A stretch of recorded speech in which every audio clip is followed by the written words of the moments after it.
Problem. Permanent settlement अब उसने बहुत सारी प्रॉब्लम समस्याएं क्रिएट करनी शुरू कर दी। कंपनी ऑफिशियल्स को बहुत जल्दी इस बात को समझ में आ गया कि जमींदार जो है अब वो लैंड के इम्प्रूवमेंट में जरा सा भी इन्वेस्ट नहीं कर, क्योंकि जो रेवेन्यू था वो फिक्स जो किया गया था वो इतना हाई था कि जमींदार को बहुत मुश्किल होती थी उसको पे करने में। और अगर कोई भी जो है रेवेन्यू को पे करने में नाकामयाब रहता था तो उसकी जमींदारी उससे छिन जाती थी। कई सारी ऐसे ही जमींदारी जो है वो नीलामी में उनकी बोली लगा दी गई, जो कि कंपनी के द्वारा ऑर्गेनाइज की गई थी। जो पहला दशक था 19th सेंचुरी का, उसमें जो है सिचुएशन बदलने लग गई। प्राइस जो मार्केट में थे अब वो बहुत ज्यादा बढ़ने लग गए। कल्टीवेशन भी धीरे धीरे फैलने लगा। का मतलब क्या हुआ, अब जो इनकम थी जमींदार की उसमें तो बढ़ोतरी हुई, लेकिन कंपनी को कोई फायदा नहीं हुआ। क्यों? क्योंकि वो अपनी रेवेन्यू डिमांड बढ़ा नहीं सकती थी, उसने तो उसे परमानेंटली फिक्स कर दिया था।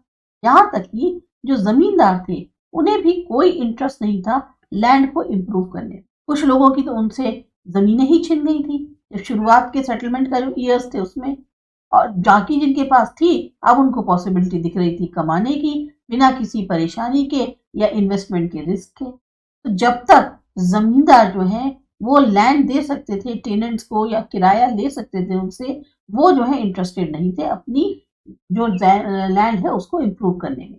मतलब क्या है, अभी जमींदारों को अपना फायदा दिख रहा है क्योंकि दाम बढ़ गए, कल्टीवेशन फैल रहा है, उनके पास जमीनें हैं, तो वो तो जितना ज्यादा से ज्यादा टेनेंट को जमीन दे सकते हैं उतना दे रहे थे और साथ ही साथ उनसे किराया ले रहे थे। तो वो अपनी जमीनें क्यों इम्प्रूव कराएंगे जब, क्योंकि उनको पता है इतनी इनकम तो हमें इनको देनी है कंपनी को, बाकी जो भी हो रहा है वो हमारे लिए फायदा।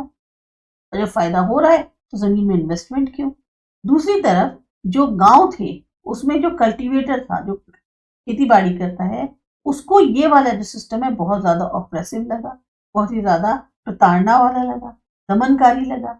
वजह क्या थी, जो रेंट वो पे करता था जमींदार को वो इतना ज्यादा होता था और उसका जो अधिकार होता था जमीन पर वो भी जो है बहुत ही असुरक्षित था। अब उसको जो है इस रेंट को पे करने के लिए लोन लेना पड़ता था जो मनी लेंडर होता है से।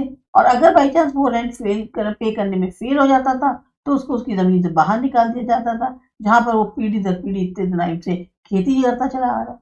जैसे किसको ज्यादा दमन हो रहा है, वो जो उस पर काम कर रहा है।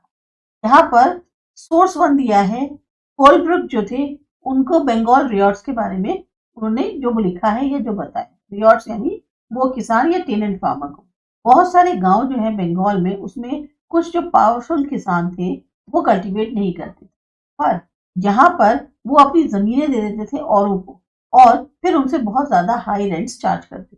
1806 में एच.टी. कोलब्रुक जो है उन्होंने इन्हीं टेनेंट अंडर टेनेंट्स जो बंगाल में थे उनकी कंडीशंस के बारे में बताया। जो अंडर टेनेंट्स थे वो बहुत ज्यादा डिप्रेस थे क्योंकि उनको बहुत ज्यादा कर देना पड़ रहा था, किराया देना पड़ रहा था एक अलग ही तरीके का। या जो भी उनकी कैटल है, बीज है या खुद का सर्वाइवल है, जो भी उनको दिया जाता था उसके लिए उनको रिटर्न जो है वो बहुत ज्यादा देना पड़ता और इस चुंगल से वो कर्ज के कभी बाहर नहीं निकल पाते। इतनी खराब हालत में ना तो क्या कहते हैं उनका एक जैसे कहते हैं ना कि काम नहीं कर पा रहे वो ढंग से, क्योंकि अपना खुद का जो है सर्वाइवल जो है वो इतना मुश्किल से हो पा रहा है, इतने कम पैसे बचते हैं कि वो खुद नहीं सर्वाइव कर पा रहे और कहीं भी उनको ऐसी उम्मीद नहीं लग रही कि उनके जो हालात हैं वो कभी भी सुधरेंगे।